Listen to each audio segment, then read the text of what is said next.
Au commencement était la parole. La parole était avec Dieu. La parole est Dieu. Nous te prions, Saint-Esprit. Toi qui as notre destin entre les mains, de nous garder, de nous assister, de nous fortifier. Instruis-nous de telle sorte que nous soyons aptes, comme les 5 vierges sages, assez sages pour garder votre lampe allumée et assez sages pour être prêts quand la trompette sonnera.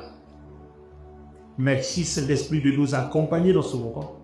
Guéris nos cœurs, transforme-nous, délivre-nous et purifie-nous au nom de Jésus le Christ. Et nous disons Amen. Alors comme je l'annonçais tout à l'heure pendant le message de la CLC, aujourd'hui nous abordons un nouveau thème. Dis avec moi le Saint-Esprit. Et le sujet que nous allons aborder, nous allons parler de principes. Nous allons parler des différentes sortes de principes. Principes divins et les principes humains. Quand on entend principe tout de suite, ça ne nous dit rien. Mais écoutez, vous allez voir. Parce que si nous voulons avoir une relation avec Dieu, une relation avec le Saint-Esprit et une relation avec le Seigneur Jésus-Christ, on est obligé de comprendre ce que c'est que le principe. Il y a le principe et le principe. Alors on va aller dans 2 Chroniques, le chapitre 19, le verset 20. Je veux juste lire la partie qui m'intéresse. À l'époque, au temps du roi Salomon, l'argent était un métal qui n'avait aucune valeur. Au temps du roi Salomon, l'argent n'était qu'un métal qui n'avait aucune valeur. Alors, il est bien raté que tous les ustensiles que Salomon utilisait étaient faits d'or pur, d'or massif. Et le verset complète dit, au temps du roi Salomon, l'argent n'était qu'un métal qui n'avait aucune valeur. Alors, comment ça se fait qu'ici en France, il arrive des jours pour avoir au moins 50 centimes? Parce que moi-même, pour avoir longtemps vécu en France, je sais ce que c'est. Il y a des jours où tu cherches, ne serait-ce que 1 euro, 2 euros, même 50 centimes. Il y a des jours où tu cherches 50 centimes. Et puis, tu ne même pas. Il y a des jours où même tu cherches même dans toutes les poches où j'ai laissé ce prix que ça pour acheter une balai de pain. Les amis, c'est fort. Alors, pourquoi notre époque, on souffre autant alors qu'à l'époque de Salomon, l'argent n'avait pas de valeur. Il avait tellement d'or, de diamants, béni en bien précieux que quand tu lui donnes l'argent, tu l'as insulté. C'est une injure d'offrir de l'argent à Salomon sans or, sans diamant, sans ivoire et sans d'autres pièces. Alors des amis, l'époque de Salomon, et puis notre époque, la Bible rend témoignage que notre époque est supérieure. Parce que l'alliance sur laquelle Salomon était et notre alliance, la Bible rend témoignage en disant que la gloire de la dernière maison, c'est-à-dire de notre alliance, est supérieure à la gloire de l'autre maison, c'est-à-dire l'alliance où Salomon était. Donc celui qui a vécu sous une alliance supérieure manipulait l'argent comme quelque chose de rien. Et nous qui sommes sous une alliance supérieure, nous parlons de la grâce. L'argent est un problème pour nous au point où 5 francs ou alors $1 est un problème. On revient à 20h21 pour ne récolter que des miettes. Est-ce que c'est normal? Donc il y a une question, il y a une méditation. Donc la question c'est quoi? Il s'est passé quoi entre Salomon et Dieu pour que pour lui soit carrément différent, même sous une alliance inférieure, pour lui est différent. Et quand on analyse, la seule chose qui existait entre Salomon et Dieu, c'était quoi? Une relation. C'était une relation qui existait entre qui? Entre Salomon et Dieu. Salomon a cherché les traces de l'adoration de son père. Il a retrouvé l'autel à Tabac. Il a donné là-bas du matin jusqu'au soir en offrant 1000 holocaustes. C'était des sacrifices, c'était des offrandes. Il adorait avec son cœur, il adorait avec son âme. Alors, pourquoi nous parlons de principe? Pourquoi quand on sous-terme, dans le grand terme du Saint-Esprit, pourquoi nous parlons de principe? Vous voyez, le Seigneur Jésus dit, celui qui veut sauver sa vie, la perdra. Mais celui qui veut m'avoir au détriment de sa vie, sauvera sa vie. Donc vous voyez que là, c'est le contraire. Chez nous les hommes, il faut payer des factures avant de penser à Dieu. Mais pour Jésus, il faut penser à Dieu avant de payer des factures. Donc vous voyez qu'il y a bien là une différence. Il y a une différence entre l'humain et le divin.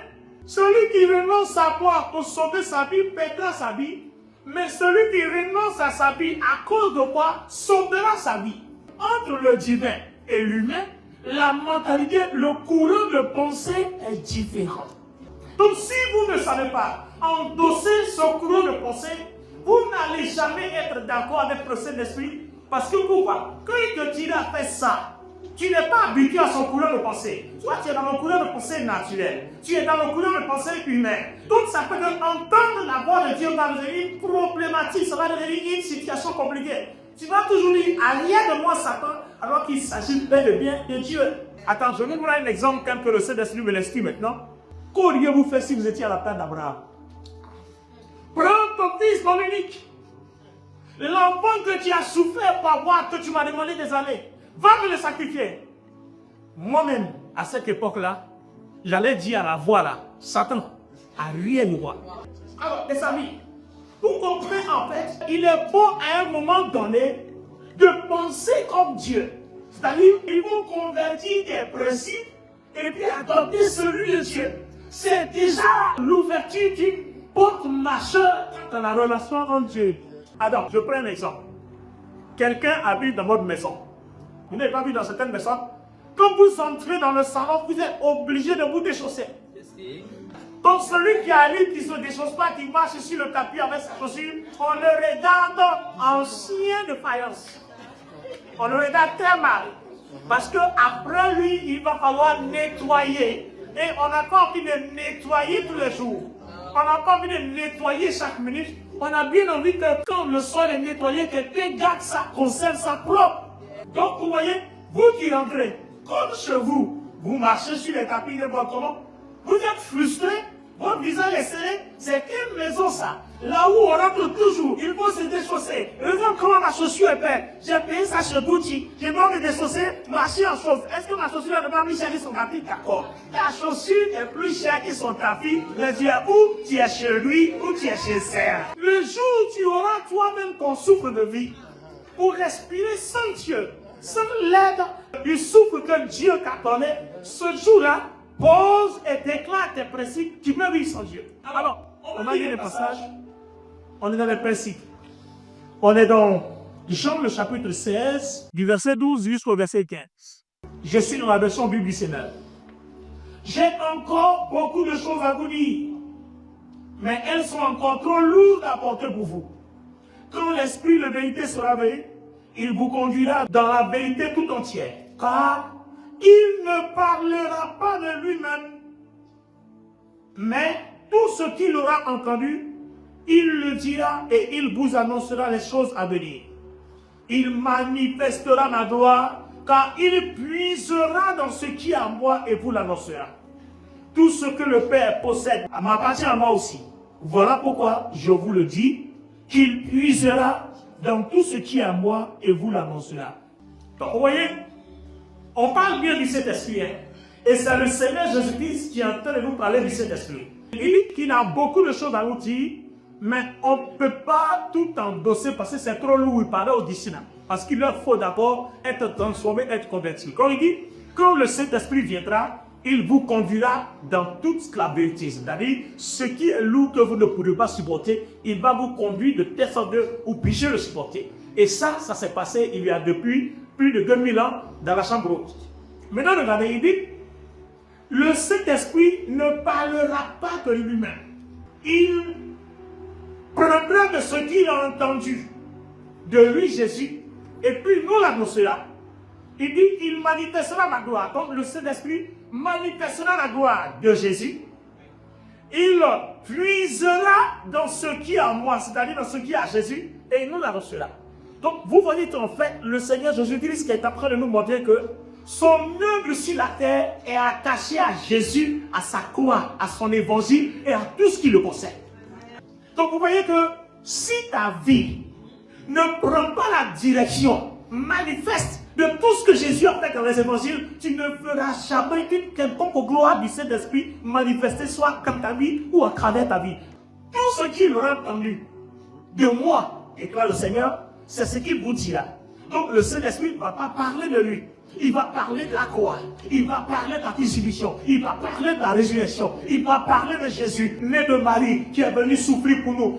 C'est de ça qu'il est question. Et tant que ta vie n'est pas appliquée dans ce principe-là, le Saint-Esprit n'aura pas d'amitié avec toi. Donc vous voyez pourquoi souvent nous avons prié, Saint-Esprit, je veux voir ta gloire. Saint-Esprit, montre-moi ta gloire. Saint-Esprit, et puis il n'y a rien. Regardez bien ce qu'il dit ici. Il dit au verset 14, il manifestera la gloire car il puisera dans ce qui est à moi et vous l'annoncerez. Quand il va puiser dans ce qui est à Jésus, toi et moi, notre première relation d'abord, c'est d'être attaché à Jésus. Donc celui qui est attaché à Jésus est directement en relation avec le Saint-Esprit parce que le Saint-Esprit ne parle que de ce qui concerne Jésus. Donc vous voyez que vous ne pouvez pas marcher avec quelqu'un si vous ne le connaissez pas où. C'est facile, nous tous on se met à genoux. Saint-Esprit, aide-moi, Saint-Esprit, je veux ta gloire. Mais on ne connaît même pas comment il fonctionne. Quel est son principe de fonctionnement? Tout est fondé sur Jésus. Tout ce qui est de Jésus, c'est ce qu'il nous dit. Il dit ce qu'il a entendu, c'est ce qu'il nous dit. Donc vous comprenez qu'en fait, à servir Jésus sans le Saint-Esprit, c'est lui sans oreille. Parce que tu n'entendras rien. Alors, nous allons approfondir. Il dit, tout ce que le Père possède, au verset 15, m'appartient à moi aussi. Voilà pourquoi je vous dis qu'il puisera dans tout ce qu'il est à moi et il vous l'annoncera. Donc en fait, nous avons besoin d'avoir une véritable relation avec le Saint-Esprit. Alors, comment ça va se passer? Ça va passer d'abord par les principes. Il faut d'abord comprendre que je marche avec une personne qui a des principes. D'accord? Et il va falloir qu'on fasse la différence entre les différentes sortes de principes. On a le principe divin et puis on a le principe humain. Mais dans le principe divin, on va décomposer. Il y a le principe de la grâce. Il y a le principe de la loi.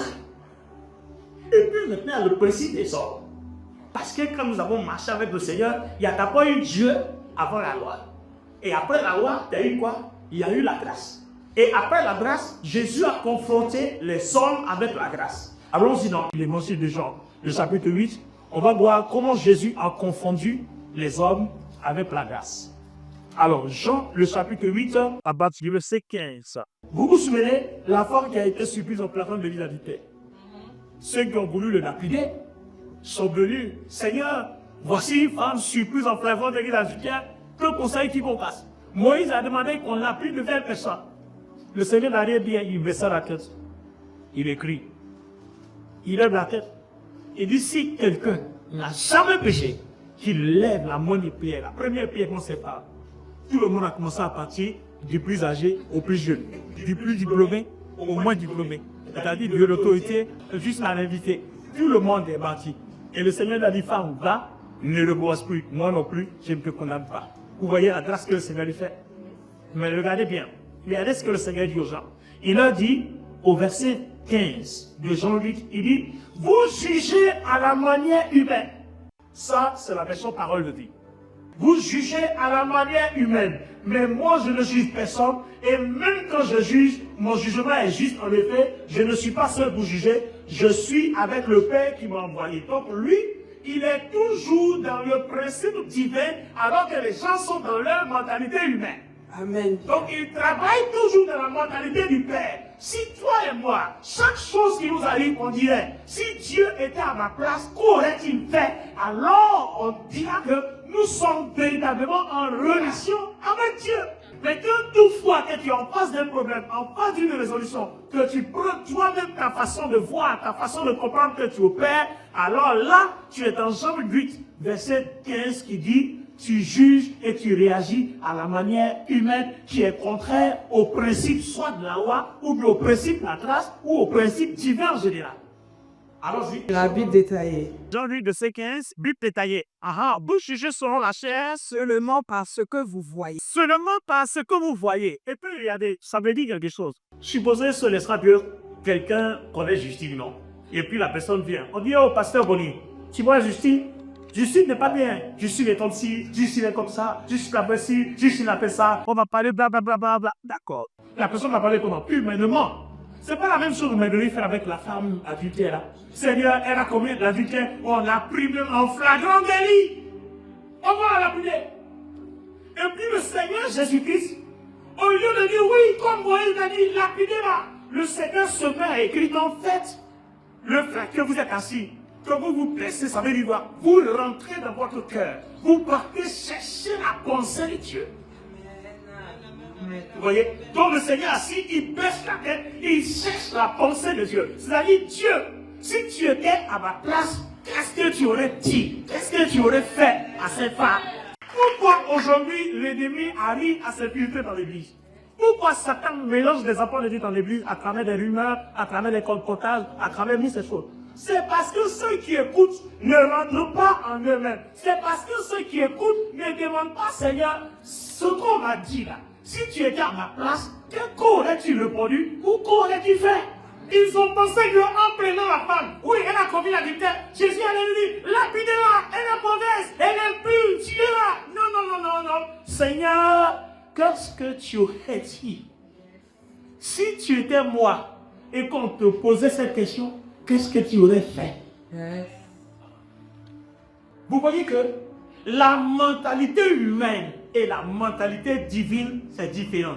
Donc, si vous voulez marcher avec le Saint-Esprit, voilà une des premières choses que le Saint-Esprit attend de vous. Toutes les fois, marquez une pause. Dis à ton ami, marquez une pause.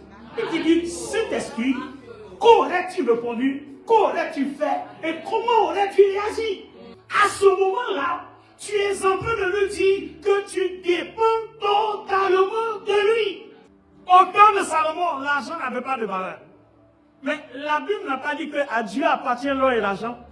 Attends, Justine, tu penses que si le Saint-Esprit a envie de devenir milliardaire, ça ne t'aidera même pas une seconde. Parce que c'est à lui qu'appartient tout ça. Il va ouvrir une petite rencontre, un petit événement. Il permet que tu sois témoin d'un événement, c'est suffisant, c'est parti. J'ai vu une fois à la porte de Montreuil, le jeune malien qui a sauvé un enfant qui était sans papier, il est venu passer en même temps. Vous voyez comment Dieu peut changer ta destinée en un jour. C'est-à-dire, il permet que tu sois témoin d'un événement, tu sauves quelque chose de façon. Et puis c'est fini, ça change ta vie. Dieu peut faire ça. Et je déclare que Dieu le passe dans ta vie. Je déclare que des événements qui changent ta vie se produisent et que Dieu change le cours de l'histoire de ta vie. Je prophétise dans la vie de quelqu'un que Dieu orchestre les événements, que le cours de l'histoire de ta vie change et que les prophéties sur toi s'accomplissent. Réalise ta destinée par le Saint-Esprit. Au nom de Jésus-Christ. Le Saint-Esprit, s'il veut t'élever, 24 heures, c'est beaucoup trop. 1 heure de temps, c'est trop. Il va créer un événement, le bruit va se répandre. Le jeune malien, on l'a vu dans tout le monde entier en 24 heures, parce qu'il a sauvé des quelqu'un. Et il est rentré sans papier en France. Il est devenu un héros. Il a sauvé quelqu'un, on l'a présenté sur toute l'échelle de délai. Nous, on a fait un run pour être français. Lui, il a sauvé quelqu'un au 3e étage pour être français. En 24 heures, il n'est pas dans la préfecture, il n'a pas rempli de notre foi. Ils ont tout compris pour lui. Ils ont tout compris pour lui.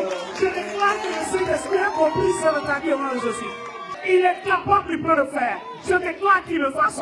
Que ce soit dans le mariage, pour le travail, pour ta santé, pour tes affaires, pour tes entreprises. Je déclare que le Saint-Esprit produit ça. Pour ton salut, pour ta bénédiction, pour nous bâtir les portes du ciel. Je déclare que le Seigneur le Père reçoit cela par la puissance de Jésus-Christ de Nazareth. Avoir une relation avec le Saint-Esprit. Le Seigneur dit, il prendra de ce qui est de moi et puis vous ça concerne.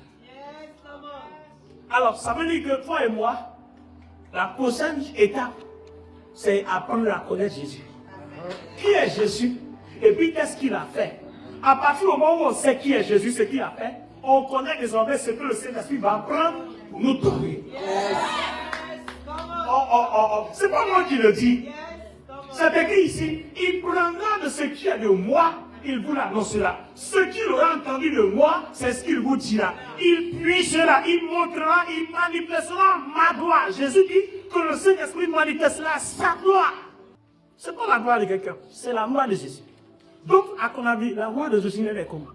Si tu ne la connais pas, si le Saint-Esprit la manifeste, comment tu vas savoir? Donc, tu comprends que le Saint-Esprit n'opère pas à une certaine dimension dans la vie des ignorants. Non, viens parler à quelqu'un. Le Saint-Esprit n'opère pas à un certain niveau, à une certaine dimension dans la vie des ignorants. Il faut connaître le Christ, il faut connaître Jésus, parce que c'est lui que le Saint-Esprit manifeste, c'est sa puissance que le Saint-Esprit manifeste. Il dit, il puisera dans ce qui est en moi, que vous l'annoncera. Il puisera dans ce qui est de moi. Il vous l'annoncera. Donc vous voyez que marcher avec le Seigneur, c'est bon, on est en prière, Seigneur, montre-moi ta gloire. Ça ne se passe pas comme ça, les amis. Seigneur, je veux voir ta gloire. Non, c'est des étapes. Tu veux voir ta gloire, c'est le Saint-Esprit qui va te montrer la gloire. Mais quelle gloire? Celle du Christ. Come on. Quelle puissance? Celle du Christ. Tu veux entendre sa voix? Laquelle des voix? Celle du Christ. Il dit, ce qu'il aura entendu de moi, dit le Seigneur Jésus-Christ, c'est ce qu'il vous dira. Donc toi et moi, on doit apprendre à connaître le Christ. Comment le Christ a marché? Qu'est-ce qu'il a venu faire? Qu'est-ce qui le concerne? Une fois qu'on sait tout ça, désormais on sait, quand on prie le Saint-Esprit, ce qu'il est susceptible de nous donner et ce qu'il est susceptible de manifester. C'est comme ça que le Seigneur Jésus dit, si vous croyez en moi, alors vous verrez la gloire. Donc si on croit en Jésus-Christ, qu'on connaît le Christ, le Saint-Esprit, cette gloire que nous savons là, il va vous révéler ça de façon physique. Tout ce que nous avons spirituellement du Christ, que nous connaissons, que nous croyons, c'est ce qu'il lui montre. Il nous montre de façon authentique et de façon pas, de façon visible. Alors vous commencez à comprendre maintenant pourquoi souvent on est malade, on ne guérit pas. Pourtant c'est bien écrit, nous récitons les versets. Oui Seigneur, tu as dit, par tes meurtrissures nous sommes guéris. C'est bien écrit. Mais quand le Saint-Esprit va te guérir là, c'est selon les meurtrissures de Jésus là, c'est là-bas il puisse t'envoyer. Mais les meurtrissures que tu as pu les réciter là, est-ce que tu connais? Est-ce que tu sais ce qu'ils sont? Tu confesses ça. Est-ce qu'en réalité tu vis? Est-ce que tu le ressens tel que ça sort de ta bouche? Parce que c'est ça la foi. La foi, c'est pas la confession. C'est ce que tu dis, que tu ressens au fond de ton cœur. Donc, c'est de cette conviction-là que tu produis une chose. Vous n'avez pas vu à l'église l'erreur que nous commettons? Nous marcherons sur les serpents et sur les scorpions. Nous marcherons sur toute la puissance de l'ennemi. Et rien ne pourra nous nuire. Et puis quand on sera dormi, il met ici, il met là, il met là. Et quand on se lève, Seigneur, où es-tu? Tu as dit que nous marcherons sur les serpents. Mais en fait, tu confesses de la bouche, mais tu ne le vis pas dans ton cœur. C'est ce que tu as dit, non? Il dit, ce peuple m'honore des lèvres, mais son cœur n'est pas à moi. Tu confesses quelque chose dans laquelle, en réalité, toi-même, tu ne crois même pas. En fait, tu suis un mouvement, mais tu n'adhères pas au mouvement. Dis avec Paul le principe. Le principe. Celui qui veut sauver sa vie sans moi aidera sa vie. Mais celui qui renonce à sa vie, pour moi, gagnera et sauvera sa vie. C'est ça le principe. Il faut comprendre comment Dieu fonctionne. Alors, je vais vous donner 2 exemples de principes et nous avons prié, par la grâce de Dieu. Je vais vous faire rire un peu. Vous allez comprendre que notre Dieu, il ne faut pas le servir n'importe comment. Le premier, il est dans Jérémie, le chapitre 17. Alors, je m'en vais dans Jérémie, le chapitre 17. Je vais vous expliquer, parce qu'on ne va pas lire, ça va être trop long. Je vais vous expliquer. Alors, dans Jérémie, le chapitre 5, voilà ce qui se passe. Au chapitre 25, le verset 1, il dit, voici le message qui fut adressé à Jérémie au sujet de tout le peuple de Juda. La 4e année de Joachim, fils de Josias, roi de Juda, ce qui correspond à la première année du règne de Nebuchadnezzar, roi de Babylone. Jérémie, le prophète, s'adressa à tout le peuple de Juda et à tous les habitants de Jérusalem en ces termes. Et vous lisez jusqu'à ce qu'on arrive au verset 8. Il dit, c'est pourquoi, voici ce que déclare le Seigneur des armées, puisque vous n'avez pas écouté ma parole, je vais envoyer chercher tous les peuples du nord. L'Éternel le déclare. Et Nebuchadnezzar, roi de Babylone, qui sera mon serviteur. C'est un palais. Donc, il va devenir serviteur de Dieu pour la circonstance, parce que Dieu veut faire quelque chose. Vous ne voyez pas les principes? Donc vous voyez des gens comme païens, lui là comme ci, lui là comme ça, mais qui sont tous serviteurs. Nous sommes tous les hommes au même titre serviteurs de Dieu. Il n'y a pas un qui est supérieur. Même si tu as Jésus-Christ, tu n'es pas supérieur à celui qui n'a pas encore Jésus-Christ parce que tu ne connais pas quel est le dessein, le programme de Dieu qui a caché à sa vie. Nebuchadnezzar, un féticheur, un idolâtre, un magicien, Dieu dit mon serviteur. Alors, quand on rentre dans la Bible, dans tous ces principes, toi qui es qui, j'ai qui? Vraiment. Tu es qui pour dire, lui là il a péché, lui là il a fait comme ça, lui là il est mauvais, lui là il est contrarié, lui là il est qui? Attends, est-ce que parmi nous ici, Nebuchadnezzar est mieux que quelqu'un dans son idolâtre? Non. Mais Dieu dit c'est mon serviteur. Tu es d'accord? Tu n'es pas d'accord? Dieu dit c'est mon serviteur. Ça là c'est pas ton problème, c'est Dieu qui dit. D'accord? Donc vous voyez que ceux qui veulent juger le monde, il faut baisser la tête comme le Seigneur dans un livre. Il faut commencer à écrire ou dire Seigneur, si c'est quoi, tu penses quoi? Et puis Jésus écrit sur le sol.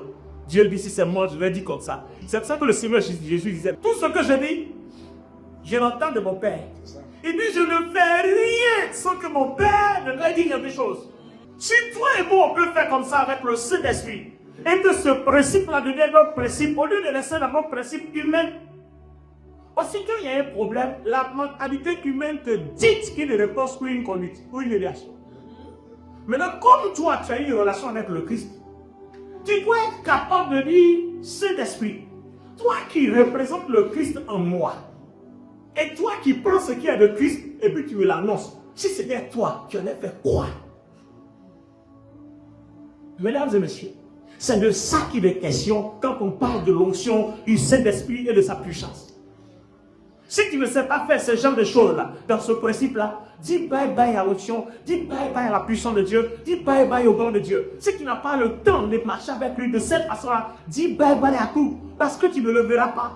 C'est pour ça qu'on prie beaucoup, puis on reçoit peu. Parce qu'en fait, on dit cet esprit, soit avec quoi, mais quand on s'en va, on ne répond pas à lui, mais on répond à nous-mêmes. Alors, regardez bien ce qu'il dit. Et Nebuchadnezzar, au roi de Babylone, qui sera mon serviteur.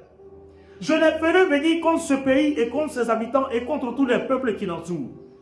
Je les vouerai à l'extermination, je les dévasterai.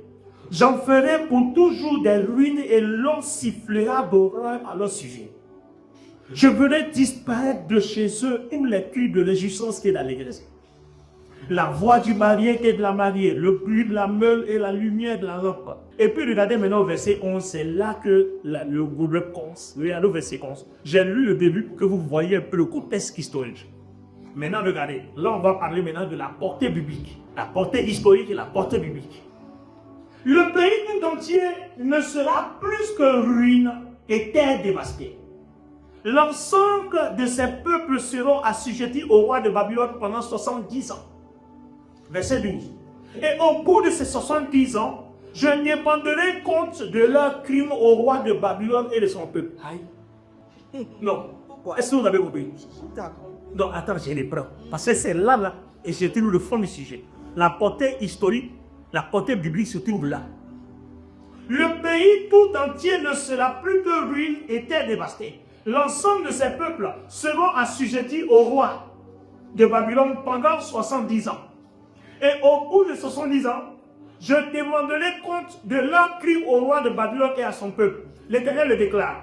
Je sémirai contre le pays les Chaldéens et je les réduirai en désert pour 2 jours.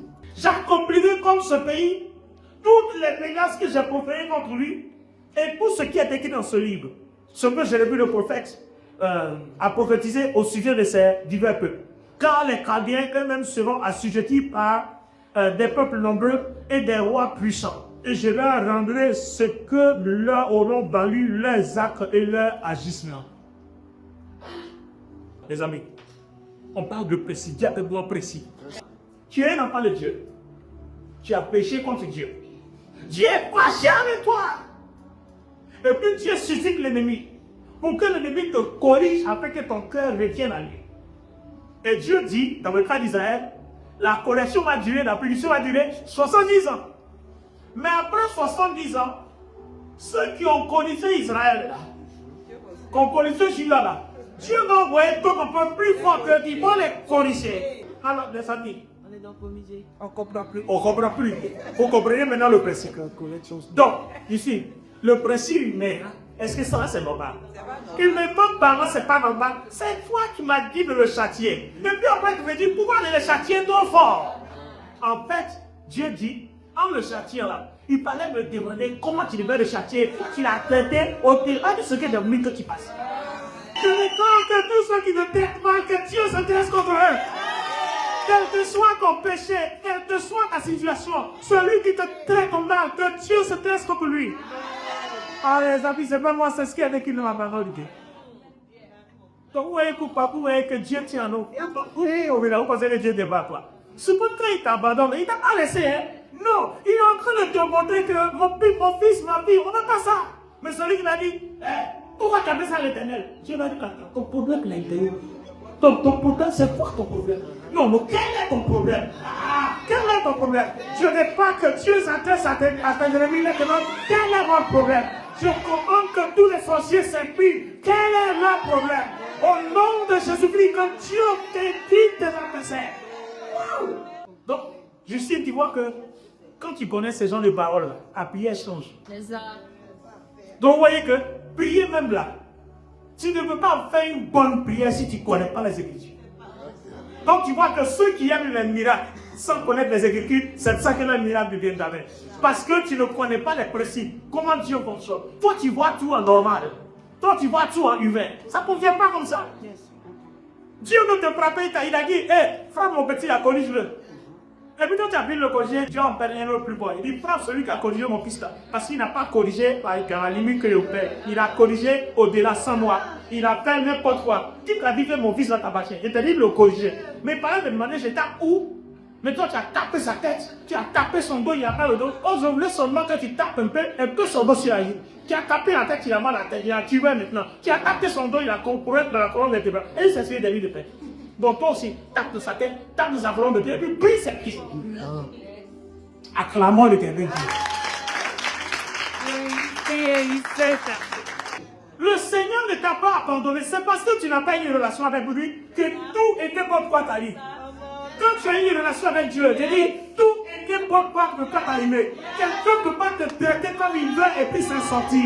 Je déclare que toutes les personnes qui te traitent n'importement ne s'en sortent plus au nom de Jésus. Et je prie que Dieu dispose ton cœur pour que tu aies une véritable relation avec Dieu. Donne-moi toi des puissants, donne-moi toi des femmes, donne-moi toi des doyens, au nom du Seigneur Jésus-Christ.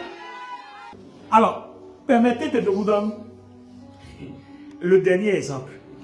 Vous allez voir le principe divin et le principe humain. Le tout dernier exemple. Je m'en vais dans 1 Samuel 4. David repartit de là pour s'installer dans une falaise escarpée d'Engedi. On a vu que Saül poursuivait David pour le tuer parce qu'il ne veut pas de remplaçant, il veut tenir une au trône alors que Dieu l'a injecté au coffre de David. Alors regardez bien. Au verset 4. On est dans 1 Samuel 4. En passant près des pattes à moutons en bordure de chemin, il vit une grotte et y entra. Ça c'est Saül pour satisfaire un besoin naturel. Or David et ses hommes se tenaient précisément au fond de cette grotte. C'est-à-dire on l'a livré contre les mains de son ennemi. Alors, suivez le verset 5. Les compagnons de David lui chuchotèrent. Voici le moment annoncé par l'Éternel lorsqu'il t'a promis de te livrer ton ennemi pour que tu le traites comme bon te semble. Vous voyez là, quand vous voulez marcher avec Dieu, ce n'est pas tous les conseils on suit. Quand tu veux marcher avec Dieu et réussir, ce n'est pas tout le monde qui écoute. Il faut avoir un père, il faut avoir un bon père. Et il faut avoir de bons amis. Ce n'est pas tous les compagnons que Dieu aime.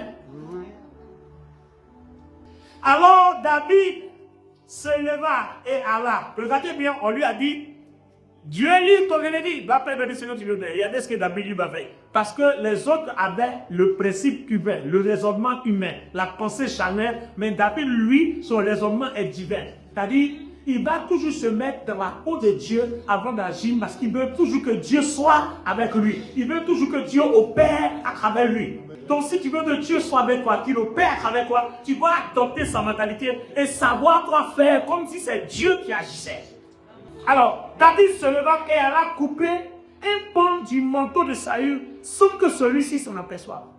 Au lieu de le tuer, il a coupé sa robe. Mais regardez, hein, dès qu'il le fait, son cœur se mit à battre très fort parce qu'il avait coupé un pan du manteau de Saül. Il dit à ses hommes que l'Éternel me doit de jamais faire une chose pareille et de porter la main sur mon Seigneur à qui Dieu a conféré l'onction. Car c'est de la part de l'Éternel qu'il a été plaint. Par ces paroles, David arrêta ses hommes et ne les laissa pas se jeter sur Saül. Le roi sortit de la grotte et continua son chemin. Regardez bien. Alors, David sortit de la grotte derrière lui et l'appela. Et appela Saül. Mon Seigneur le roi! Vous l'avez dit, allez Saül, Saül. Je pense que c'était une personne impolie qui t'appelait papa. Parce qu'aujourd'hui, il était préoccupé de toi. On t'appelle Bonnie. Bonnie va dire, voilà le cas de l'ami. Vous voyez, mais que Dieu ne peut pas être d'accord avec ce genre de message. Quelqu'un qui appelait papa, et puis on dit que quelqu'un raison. Tu as pas Bonnie Olivier. Vous voyez, Bonnie Olivier. Et tu penses que Dieu sera d'accord avec toi. Peu importe ton mobile, peu importe ton motif, il y a quelque chose dans la Bible ici qui te condamne, quelqu'un savait avec toi. David, il appelle Saül, dit, mon Seigneur le roi. Saül se retourna et David s'inclina. Quel principe, quelle mentalité. Celui qui veut tuer David, David s'incline, David reconnaît que le sceau, la gloire de Dieu est sur lui. Donc ce n'est pas l'homme qui regarde, mais il regarde ce qui est dans l'homme et ce qui est sur l'homme qui est de Dieu. Wow, la Bible, la parole de Dieu, le principe divin. Ah, my God, mon Dieu, mon roi. Il dit mon Seigneur, et puis il s'incline. On n'est pas d'accord, mais je reconnais que tu es loin. Je peux continuer de te donner le respect qu'il te faut parce que la Bible n'a pas changé. Ce n'est pas parce que je suis en colère que la Bible a changé. Ma colère ne change pas le principe. Ma colère ne change pas le principe. Je dis, ta colère ne changera pas le principe de Dieu. Ta colère ne changera pas la parole de Dieu. Ta nervosité ne changera pas la parole de Dieu. Comme le contentement ne changera pas la parole de Dieu. Content ou pas? Un père et un père, un de ses rois, moi de ses rois. Oh, le principe. Vous n'avez pas vu pourquoi souvent on ne réussit pas. En fait, quand on ne réussit pas, vous savez pourquoi? On prie beaucoup, on jeûne beaucoup, on dit dans la salutation, on méprise le principe. Et si tu méprises le principe, tu n'auras pas la valeur de la gloire de Dieu parce que cette valeur que le Saint-Esprit t'apporte est fondée quoi? Sur les principes. Le pouvoir, la gloire et les dons que le Saint-Esprit libère, c'est fondé sur les principes. Donc tu ne peux pas réussir en dehors des principes, ça ne fonctionne pas, ça passe la face. Un chrétien ne peut pas prospérer et être utilisé puissamment en dehors des principes. Tu vois, on baisse Michel. Alors ça va? Tu vas bien? Bonjour, tu vas bien? Ça va? Ah oui, d'accord. On en Europe, hein. Mais bon, quand tu es en Europe, ça change le principe idée. Kabila a répondu que Saül n'est pas son camarade. Et là, on a une situation, Justine. Saül est rejeté par Dieu. Pourtant, même pour lui dire, oh, pas d'avance. Il est rejeté par Dieu. Hein. David se concerne, mais il ne se concerne pas devant le rejeté, il se concerne devant le trône qui est sur le rejeté, qui déplaira sur le rejeté, quoi que le rejeté. Amen. Amen ou amen pas? Ce mot du bas, c'est à la Bible, hein? Ben moi. Donc, que nous tous, qu'on lise bien notre Bible et qu'on sache bien se comporter, parce que ça là aussi, là, ça peut jouer quelqu'un dans sa liste. Alors, Saül se retourna et David s'inclina respectueusement, le visage contre terre qui se postera. Tu es.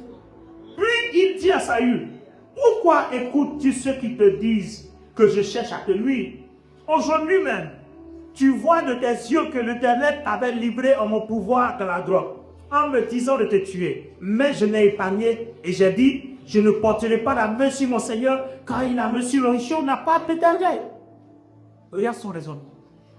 Alors, un raisonnement, il me dit, toi tu m'as insulté, tu as voulu me tuer. Et là, Dieu m'a dit, tiens! Vous voyez? Comment est-ce qu'en dehors des principes, on rate notre gloire? Donc, l'onction et la gloire et la puissance de Dieu ne fonctionnera pas d'un tel homme, d'une telle femme, d'un tel chrétien, d'un tel fidèle, d'un tel croyant qui ne comprend pas comment Dieu positionne les choses. Yeah. Regardez bien, il a coupé seulement le pan de la robe, il a dit son cœur bas. C'est-à-dire, la robe seulement, il a coupé là. Dieu dit, tu as coupé encore, deuxième quoi était tu. Robe seulement. Et s'il a touché même ce chemin, mais ça y est. Alors il dit, regarde, oh mon père, oui, regarde. Ce que je tiens dans ma main. Donc en fait, quand il coupait, dans son cœur, c'était pas pour le tuer. C'était pour donner la preuve qu'il aurait pu le tuer. Mais voilà ça, j'étais là. Pour nous donner la preuve que j'étais là. Mais comme moi j'obéis au principe, toi tu n'obéis plus au principe. Bon, tu ne respectes plus les principes, hein, mais moi je continuerai de respecter les principes. Oh, donne-moi la main. Amen. Il dit, ce que je tiens dans ma main, un pan de ton manteau. Puisque j'ai coupé le pan de ton manteau et que je ne t'ai pas tué, reconnais donc qu'il n'y a pas de ma part, il n'y a eu de ma part ni malveillance ni révolte. C'est-à-dire que je ne suis pas un rebelle, que je n'ai aucun tort envers toi, alors que toi, tu me traques pour m'ôter la vie. Que l'Éternel juge entre moi et toi et qu'il te fasse payer le mal que tu m'as fait, mais moi, je ne porterai pas la main sur toi. Vous voyez, qu'est-ce que David a fait? David a prévu, a décidé de se remettre au jugement de Dieu. Tout ça. Donc, vous voyez, le principe divin, c'est là où, en face de toute situation, tu te remets au jugement de Dieu. Tu ne feras pas justice par toi-même. Tu diras, Seigneur, si c'est toi, qu'aurais-tu fait? Et vous voyez, certaines personnes disent, mais on n'a pas dit non, on fait ça là. Dieu nous frappe. Voilà, on n'a peut-être plus à rien, mais c'est parce que la personne à qui tu fais ça ne dit rien parce qu'elle n'opère pas dans le même principe que toi. La personne a appris à qui t'abandonner entre les mains de Dieu et il y a un jugement qui t'attend. Et vous avez vu ce que David a prononcé. Il s'est réduit au jugement de Dieu et plus tard, la maison de Saül va être jugée. La personne de Saül va être jugée. Ils vont tous être respectés. Nous allons prier cet après-midi. Nous allons demander à Dieu le changement de notre mentalité. Si tu veux voir la gloire de Dieu, la première étape de la relation avec le Saint-Esprit, si tu veux voir la gloire de Jésus-Christ, c'est le principe. Tiens-toi debout. Le principe. Nous allons prier le Seigneur. Je ne sais pas ce que Dieu m'a fait ce soir. Alors je vais donner une annonce à toutes les personnes qui le suivent en direct. Maintenant là, sur ma page Facebook Olivier Boni. C'est Ottawa, rue du Battereux, 94 200 Saint-Sepp. Nous sommes ici à Saint-Sepp. RED en direction de Villiers-le-Bel. Voilà, arrêt, gage Saint-Sepp, bus 269 270, arrêt des Perreux. Voilà, premier gage à droite, dimanche prochain, à partir de 14 h, nous vous y attendons. Voilà, nous avons une réunion tous les lundis, du lundi au samedi. Voilà, de 21 h heure de Paris, 19 h heure en GMT. Voilà, tous les jours du lundi au samedi, identifiant 640 956 33 08, mot de passe 12 08. Voilà, rendez-vous lundi et rendez-vous dimanche prochain pour la Pâque. Dieu nous bénisse.